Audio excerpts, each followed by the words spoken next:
Muchas gracias, Andrés, y muchas gracias a Visión España por invitarme a estar aquí con vosotros.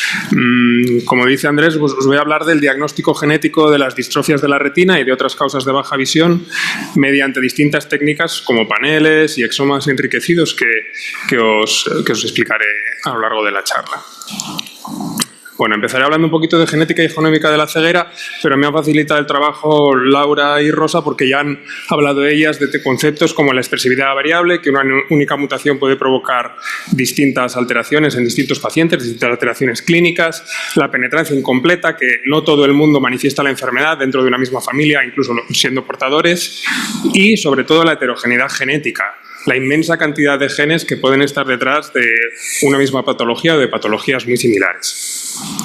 Y esto hace que sea difícil establecer correlaciones entre la clínica y el genotipo, lo cual suponía, sobre todo antes, una grandísima dificultad cuando solo se podían analizar unos pocos genes por paciente. Pero bueno, hay que intentar hacer el diagnóstico genético siempre que se pueda porque es una enfermedad o son varias patologías prevalentes y porque la mayoría o muchos son adultos sin diagnóstico genético. Hay más de 15.000 personas afectadas en España y hay que tratar de tener el diagnóstico completo incluyendo la causa genética. Por lo tanto, pues eso, los estudios genéticos tienen una especial relevancia. Entonces vamos a ir un poquitín más en profundidad sobre cuáles son las causas genéticas. Son alteraciones en el ADN, que comúnmente se llaman mutaciones, que ahora nos piden que llamemos variantes patogénicas y que pueden afectar a distintos genomas que tenemos dentro de cada célula, porque tenemos el genoma nuclear, el que está en el núcleo, y el genoma mitocondrial. Entonces, el ADN nuclear es el responsable de la herencia autosómica dominante cuando solo hace falta una variante patogénica para desarrollar la enfermedad, o recesiva cuando tienen que estar alteradas las dos copias del gen. Y esos son los que afectan, son las patologías que afectan a los cromosomas del 1 al 22. Y luego está la herencia ligada al sexo, también del genoma nuclear, que son las que afectan al cromosoma X, al cromosoma X básicamente, bueno, los cromosomas sexuales X e Y. Y ahí la herencia es un poco distinta según se herede del padre o de la madre, porque los hombres solo tienen un cromosoma X, ¿no? Entonces, con una sola variante alterada, con una sola copia alterada, ya manifiesta la enfermedad, mientras que las mujeres pueden ser portadoras asintomáticas, aunque, como decía Rosa, se está viendo que suelen tener fenotipos igual subclínicos o más tardíos. Bueno, y luego está el ADN mitocondrial, que solo se transmite por vía materna, porque solo el óvulo aporta sus mitocondrias al cigoto. ¿De acuerdo? Bueno, también existen diferencias dentro de los genes que están dentro de estos genomas. Los genes nucleares tienen exones e intrones. Los exones, que son más pequeñitos que los intrones, son los que contienen la información del código de las proteínas, o sea, contienen el mensaje con el que se van a hacer las proteínas. Los genes sabemos que son las instrucciones para generar proteínas, y las proteínas son pues tanto bloques como si fueran ladrillos como herramientas para que la célula funcione bien. Entonces, las alteraciones principalmente suelen estar en los exones, las patogénicas, las que mejor conocemos, pero también hay alteraciones que están en los intrones y que pueden ser importantes.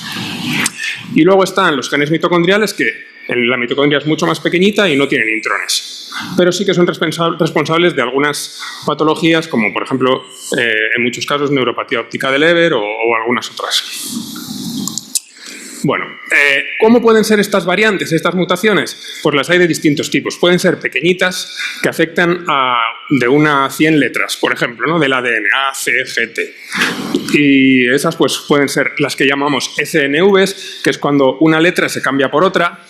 Pueden ser indels, inserciones o deleciones, que donde no había letras se meten 2 o 3 letras o más, o pueden ser deleciones, que es que se borran unas pocas letras. Esas son las pequeñas, ¿vale? Luego están las más grandes, que son de cientos de nucleótidos, que también pueden ser deleciones, se borra un fragmento muy grande, duplicaciones, se duplica un fragmento muy grande, u otras como inserciones o inversiones más complejas. Y nos interesa tratar de identificarlas todas, porque todas pueden ser la causa de la patología en nuestro paciente. Bueno, pues para resolver todos estos problemas, al identificar todo este tipo de variantes en todos los genes implicados en una patología, fue fundamental el desarrollo de la secuenciación de nueva generación. Esto es una tecnología que ya se creó en el año 2005-2006 y que ha ido entrando en la clínica. Y antes de esto, solo se podían analizar unos pocos genes por paciente. Ahora nos permite secuenciar incluso el genoma completo de un individuo pues en una semana o en unas pocas semanas y por un coste compatible con la clínica. Vale, ¿y cómo ha cambiado esto el panorama? Pues para hacernos una idea, me gusta poner un símil que está ahí en la pantalla, pero también lo describo. Imaginémonos un campo de fútbol donde un grande, como por ejemplo el Bernabéu, donde igual en un fondo puede haber 20.000, 25.000 personas, ¿no? Y supongamos que alguien lanza un objeto al campo. Y que tenemos tecnología antigua, solo tenemos unas pocas cámaras y por lo tanto solo podemos ver a 15, 20 personas de ese fondo. Será difícil que, aunque miremos los 5 segundos antes de que cayera el objeto, identifiquemos la persona que lanzó, ¿no? Pues esto es la tecnología que teníamos antes, que podíamos mirar como muchísimo 20 genes por paciente. Sin embargo, con la secuenciación de nueva generación podemos mirar 21.000 genes, o sea, podemos mirar a todos los que están en ese fondo. Si miramos esos 5 segundos, vamos a cazar seguramente al que lanzó el objeto. ¿De acuerdo? Pues esto es lo mismo en el caso del diagnóstico genético. Vale, entonces, hemos visto que tenemos esta secuenciación de nueva generación y con esto podemos utilizar distintas técnicas. Desde lo más amplio, que es la secuenciación del genoma completo, que igual es un poco matar moscas a cañonazos y que de momento se está utilizando más en investigación, aunque cada vez va entrando más en la clínica, porque se van reduciendo costes y se van mejorando procesos, hasta pues, una cosa más sencilla, que sería los paneles de genes. Los paneles de genes nos permiten secuenciar todos los genes asociados con una patología. Por el medio está el exoma, que es secuenciar todos esos exones que os decíamos antes de los 21.000 genes. Pero el exoma pues, no incluye el ADN mitocondrial y no incluye los intrones por definición, con lo cual nosotros optamos por secuenciar paneles de genes, ¿no? Podemos de esta manera seleccionar los genes que queremos analizar, podemos incluir el ADN mitocondrial y podemos incluir también regiones intrónicas. Y esto lo hicimos ya hace 10 años, 12 años. Empezamos utilizando un panel que se llamaba Ophthalmogenics, que lo diseñamos nosotros y que lo realizábamos en nuestro laboratorio, con el que analizábamos más de 300 genes implicados en patologías relacionadas con alteraciones en el vítreo, la coroides, la retina o el nervio óptico. Y en el año 2020 publicamos un primer resultado de unos 100 pacientes donde veíamos que identificábamos la causa aproximadamente en el 50% de los casos, 45%. Y también otra cosa muy importante, y era que de los casos con diagnóstico genético, casi un 10% tenían síndromes ocultos, que luego desarrollaré un poco sobre ello. Y también que prácticamente en un tercio había opciones de terapia génica en ensayo, no aprobadas, pero en ensayo. Hemos seguido utilizando este panel y luego hemos cambiado a otras versiones en las que sobre todo hemos mejorado la detección de cambios en número de copia, que son estas grandes deleciones y duplicaciones que os decía antes, el último tipo de alteraciones que hemos visto. Y eso aumenta bastante el rendimiento diagnóstico, un 6% o algo así. Por lo tanto, es importante que el test que nos hagan sea capaz de detectar bien los cambios de números de copias. Bueno, voy a entrar en unos casos clínicos para finalizar y para ilustrar esto que os he estado contando. Primero, un síndrome oculto, ¿no? Este era un paciente que nos llegó como sordera no sindrómica y que cuando analizamos el panel encontramos una mutación en un gen que se llama IFT140 que se había asociado hasta ese momento solo con síndrome de Saldino-Mainzer, un síndrome que combinaba retinosis pigmentaria junto con alteraciones renales y alteraciones óseas, displasias óseas. Parecía que era un diagnóstico erróneo, ¿no? Entonces, y sin embargo, al hablar con el paciente, y esto es importante porque muchas veces los oftalmólogos, como otros especialistas médicos, se enfocan en su área y quizás no hacen una historia completa. Al hablar con el paciente tenía hipertensión, sospechaban que era de origen renal y estaba pendiente de una biopsia renal para confirmarla y tenía varias vértebras aplastadas. ¿Qué pasaba? Que era albañil y pensaban que era también por su trabajo, ¿no? Entonces, al final, con esta mutación se explican las 3 causas y con eso es importante que después de tener un diagnóstico genético revisemos la historia, hagamos una confirmación posgenética de la historia del paciente, de la clínica del paciente, para evitar entonces la incertidumbre o la ansiedad o las pruebas innecesarias relacionadas con esos otros fenotipos que sí que se pueden explicar con esta mutación. ¿De acuerdo? Luego, opciones terapéuticas que abren los los estudios genéticos. No solamente está la terapia génica, sino que a veces identificamos la causa y resulta que afecta a un gen, como en este caso la ornitina aminoaciltransferasa, que está implicada en el metabolismo de aminoácidos, ¿no? Entonces, ¿qué pasa? Que si tienes alterado este gen se va a acumular ornitina, que es un metabolito que no debería estar acumulándose en la sangre, y eso puede provocar pérdida de visión, pero también provoca problemas musculares. Entonces, ¿tenemos terapia génica? No. ¿Pero qué podemos hacer? Podemos remitir al paciente a un especialista en trastornos del metabolismo para que le ajuste la dieta, podemos restringir la dieta de proteínas, sobre todo la que sea rica en arginina, suministrarle vitamina B6 para mejorar el metabolismo de esos aminoácidos y así, por lo menos, frenar el avance de la enfermedad. Y luego está, por supuesto, la terapia génica, ¿no? Por definición, una terapia génica necesitas tener identificado el gen causante de la patología. Y tenemos ahí la primera terapia génica que fue aprobada en Europa y en Estados Unidos, Luxturna, para solamente, en España se ha hecho un estudio y solamente creo que es 0,68% de los pacientes con distrofias hereditarias de la retina tienen mutaciones en este gen. Con lo cual, todavía es muy poco, pero la esperanza está en que, como os decía antes, hasta un tercio o más probablemente de los pacientes en los que se hace un diagnóstico genético, en el momento de hacer el diagnóstico, haya abierto algún ensayo clínico de terapia génica para mutaciones en el gen en el que causa su ceguera. Muy a menudo ABCA4, pero otros que son también frecuentes. ¿Qué pasa luego con los casos no resueltos? Porque son un porcentaje importante, ¿no? Los casos no resueltos son una oportunidad para identificar nuevos genes implicados en ceguera y luego también pues, son una oportunidad para revisar con el tiempo, ¿no? No podemos aplicar ya los paneles de genes, probablemente, porque si nosotros hemos analizado todos los genes implicados en ceguera en un momento dado y no hemos encontrado la causa, entonces ese test genético ya no nos va a servir, probablemente, ¿no? A no ser que se reclasifique alguna variante, que fuera de significado incierto, pero la causa o está en esos genes o no vamos a encontrarla. Tendríamos que hacer otras pruebas.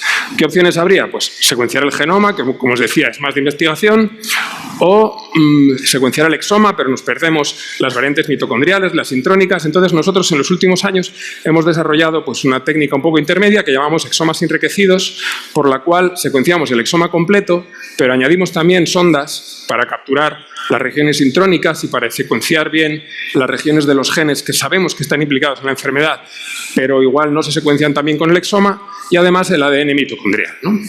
Entonces hemos probado esto con 24 pacientes, hemos demostrado, estos eran pacientes todos con sordoceguera, ¿vale? En los que el componente genético es todavía más potente.